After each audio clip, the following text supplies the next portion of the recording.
Class है उसका अध्याय है प्रवर्धन यानी प्रोग्रेशन। प्रोग्रेशन जो होता है, प्रवर्धन जो होता है वो क्या चीज होती है। आज अपन इस नए टॉपिक है अपना चैप्टर नंबर 8 प्रवर्धन प्रोग्रेशन उसको शुरू करने जा रहे हैं।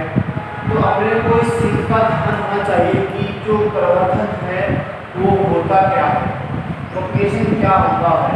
इसका साधारण नाम जो है वो है पादप प्रसारण। पादप प्रसारण साधारण नाम क्या है, पादप प्रसारण। तो इसकी परिभाषा क्या होती है, इसके बारे में जानना बहुत जरूरी है। उसके बाद में कौन कौन से तरीकों से प्रोग्रेशन होता है उसके बारे में पढ़ेंगे। तो प्रवर्धन क्या होता है, जो पौधे होते हैं उन पौधों की संख्या में, पौधों की संख्या में तो जो ग्रोथ रेट है बढ़ना होता है और उसकी संख्या में बढ़ना, कहने का मतलब गुणन की बात कर रहा हूँ।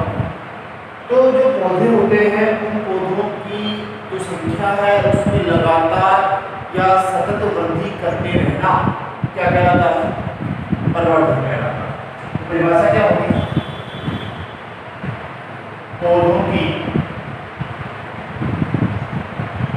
संख्या में सतत या लगातार बढ़ोतरी क्या कहलाती है, पादप प्रसारण या प्रवर्धन कहलाती है। परिभाषा क्या हुई कि जो पौधे होते हैं उन पौधों की संख्या में सतत वृद्धि, लगातार जो बढ़ोतरी है वो पादप प्रसारण या प्रवर्धन कहलाती है। ये जो प्रवर्धन है वो पौधों के अंदर कौन कौन से तरीकों से हो सकता है, या मैं कहूँ कि जो पौधे होते हैं उनकी संख्या में कौन कौन से उपायों द्वारा या कौन कौन से तरीकों द्वारा अपन उनकी संख्या में बढ़ोतरी कर सकते हैं। तो उन तरीकों की बात करें तो जो पौधे होते हैं उन पौधों के अंदर जो अपनी संख्या में लगातार वृद्धि है वो आप किसी कारण पढ़ चुके, क्या कहलाता है, जनन कहलाता है। जनन का मतलब जीवों द्वारा अपने समान नहीं जो शक्ति है वो पैदा करना जनन कहलाता है। तो पौधों के अंदर जो वृद्धि है, जो संख्या में वृद्धि है वो 3 तरीकों से हो सकती है। एक तो हो सकती है बीज के द्वारा, या दूसरी हो सकती है उसके वानस्पतिक जो भाग है, जड़ है, तना है, पत्ती है, उनके द्वारा, या उस पौधे का कोई कोशिका समूह है यानी कि उत्तक संवर्धन द्वारा जो है वो इनमें परिवर्तन किया जा सकता है। तो अपन बात करें परिवर्तन के तरीकों की, परिवर्तन के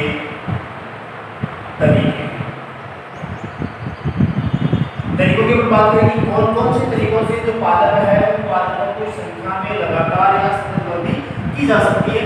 तो पहला इसका आता है बीज द्वारा प्रसारण। बीज द्वारा प्रसारण। दूसरा इसका तरीका आता है वानस्पतिक प्रसारण। वानस्पतिक प्रसारण। तीसरा इसका जो तरीका आता है वो आता है उत्तक संवर्धन।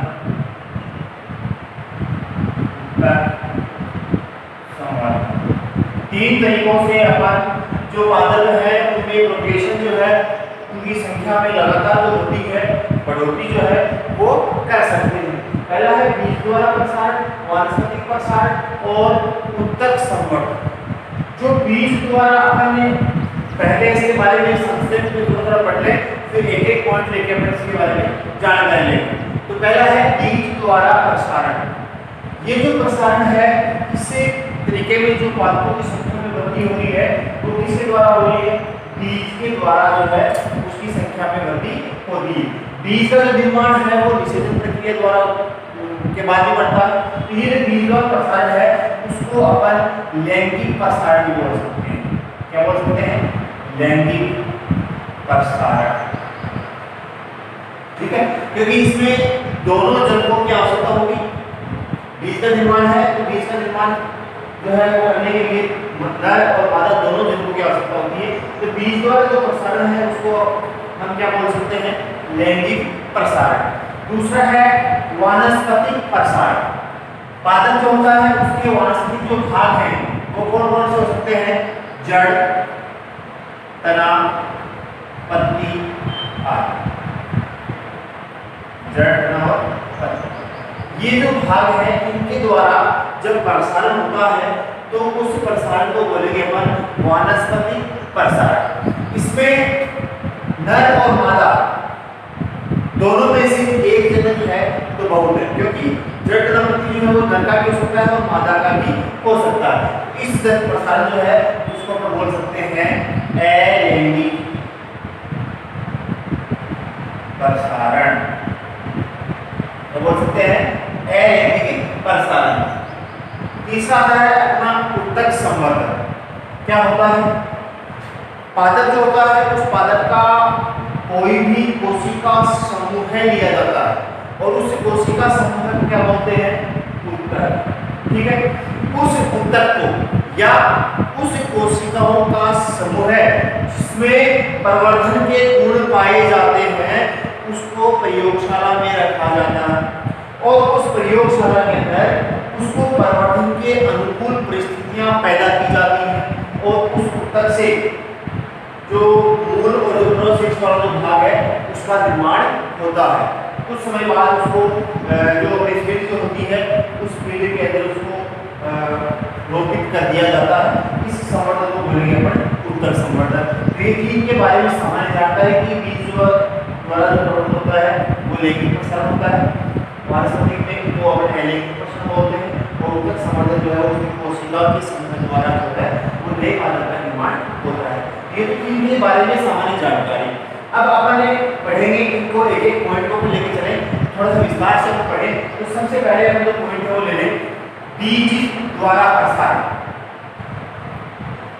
बीज द्वारा प्रसारण, मैंने सामान्य जानकारी बताई कि बीज द्वारा प्रसारण जो है वो क्या होता है। ये जो प्रसारण है इसमें नए पादप का जो विकास हो रहा है, पादप की संख्या में जो बढ़ोतरी हो रही है वो किसके द्वारा होती है, बीज के द्वारा होती है। और उन पौधों को क्या बोलेंगे अपन, बीजू पौधे कहते हैं। तो बीज का जो प्रसारण है इसमें क्या होगा, इसमें प्रसारण बीज द्वारा होता है। किसके द्वारा हो रहा है, बीज के द्वारा जो प्रसारण है वो होता है।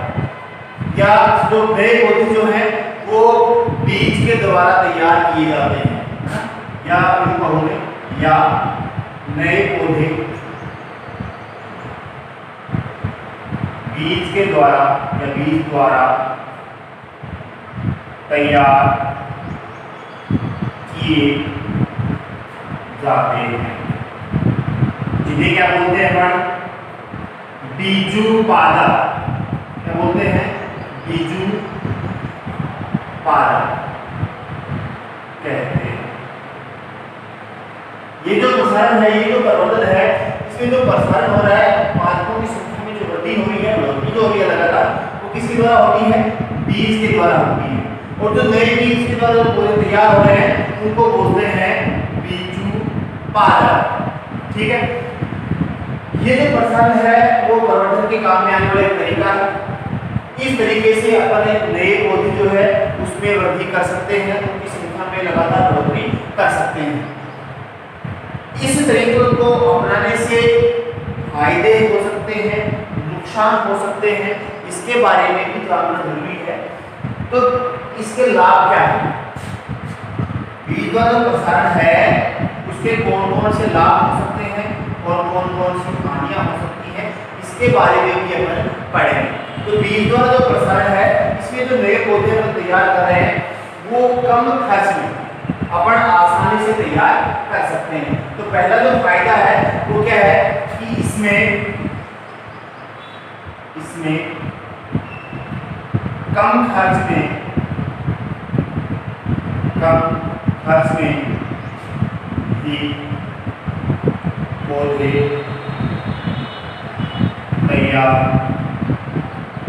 हो जाते हैं। पहला फायदा जो है वो क्या है, ये जो बीज द्वारा जो प्रसारण है इसमें कम खर्च में भी जो पौधे हैं उनकी संख्या में लगातार वृद्धि कर सकते हैं। फायदा नंबर 1।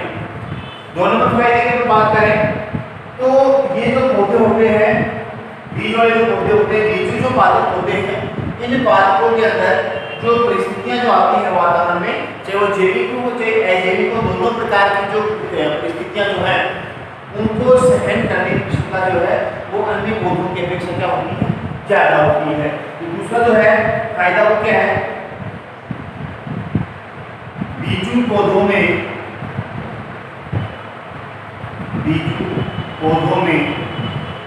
जैविक व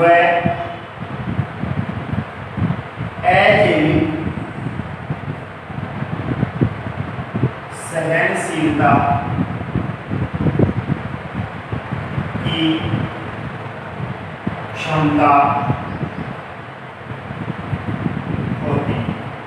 कौन सी क्षमता होती है कि ये जो पौधे होते हैं इन पौधों में जैविक और अजैविक दो घटकों द्वारा जो परिस्थितियां आती हैं उनको सहन करने की क्षमता जो है वो होती है।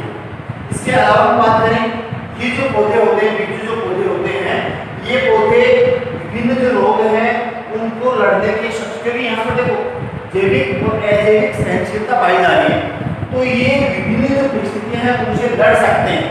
कहने का मतलब इनकी जो आयु है वो लंबी पाई जाती है।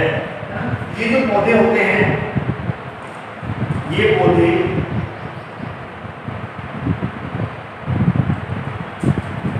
दीर्घायु वाले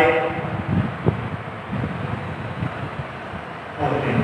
इन पौधों की जो उम्र है वो लंबी पाई जाती है। ये पौधे लंबे समय तक की जो उत्पादन है वो प्रदान कर सकते हैं। ये फायदा हो गया। इसके अलावा हम फायदे की बात करें, ये जो उत्पादन जो होता है उसकी नई अपन किस्म तैयार करें, नई नस्ल तैयार करें तो 2 पौधों के मध्य क्रॉस करवाना पड़ता है, जो आपने पहले पढ़ चुके। तो क्रॉस करवाने के लिए अपने को किसकी आवश्यकता होती है, बीज वाले पौधे की आवश्यकता होती है, क्योंकि लैंगिक जनन उन्हीं में पाया जाता है। वानस्पतिक प्रसारण के लिए क्या लिखा हुआ है, लैंगिक जनन है। लैंगिक जनन जिसमें पाया जाएगा, लैंगिक प्रसारण जिसमें पाया जाएगा, उसके द्वारा अपन आसानी से नस्ल सुधार या किस्म सुधार प्रक्रिया जो है अपना सकते हैं। हम ये कहूँ कि नई किस्म अपन तैयार कर सकते हैं। तो एक फायदा क्या है, इससे इसमें किस्म सुधार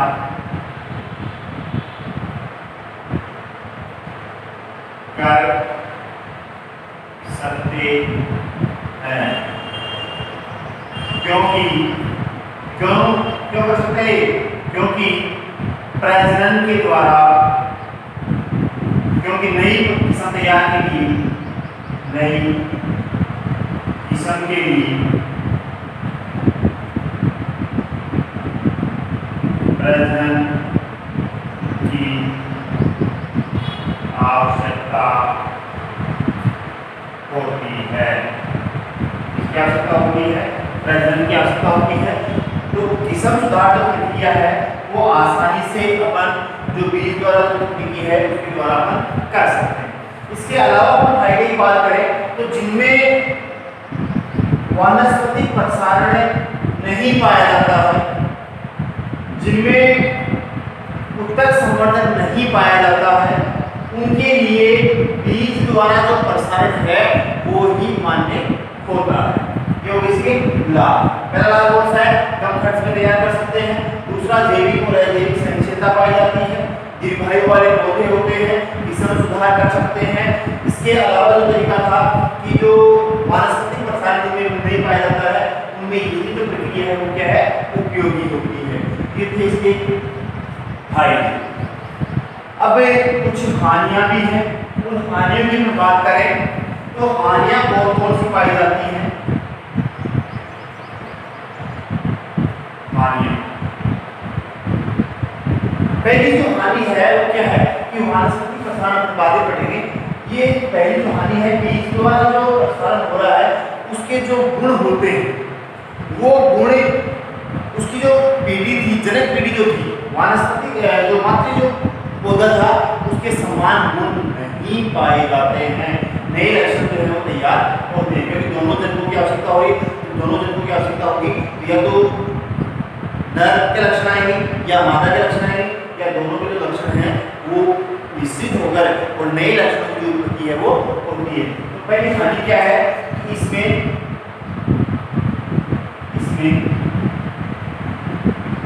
पौधे में मातृ लक्षण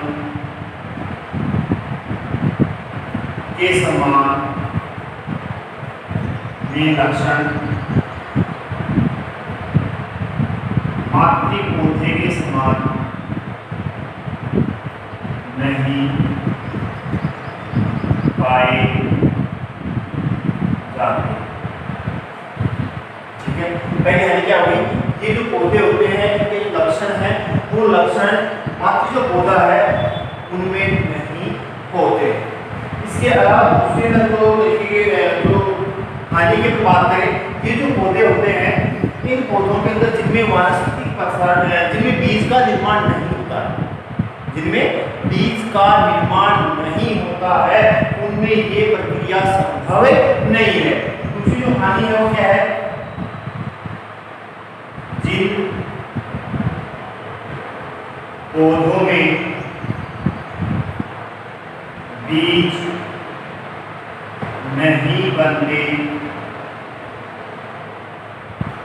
बनते हैं उनमें यह प्रसारण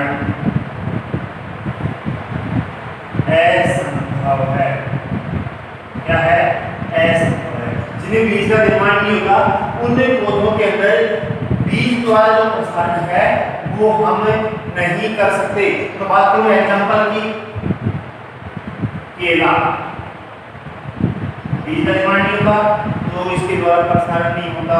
बात करूं मैं पपीता की, केले की, अंगूर की,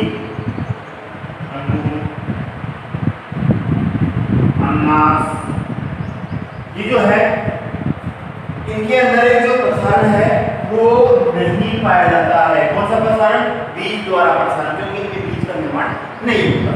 ये नुकसान हो गया, ये क्या है। इसके अलावा हम हानि की बात करें तो बीज द्वारा जो प्रसारण होता है इस प्रसारण में जो फलन प्रक्रिया वो लंबी अवधि के दौरान आती है कि फलन जो है उसमें समय अधिक लगता है। हानि क्या होगी, इन पौधों में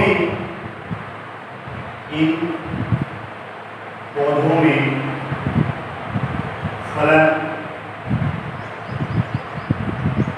देरी से होता है। ये भी हानि होगी, जो फलों का जो निर्माण है वो लंबे समय बाद में होता है। इसके अलावा हम बात करें, ये जो पौधे होते हैं बीज के द्वारा जो पौधे होते हैं उनकी लंबाई अधिक होती है। जब लंबाई अधिक होगी तो जब लास्ट में अपन इसका मैनेजमेंट करेंगे, प्रबंधन करेंगे, तो प्रबंधन करते समय जो हानि है वो क्या होगी कि प्रबंधन जो खर्च है वो अधिक होता है। एक हानि जो है वो क्या होगी, इनकी लंबाई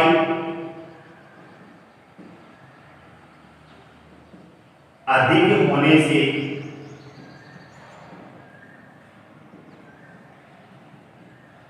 प्रबंधन वे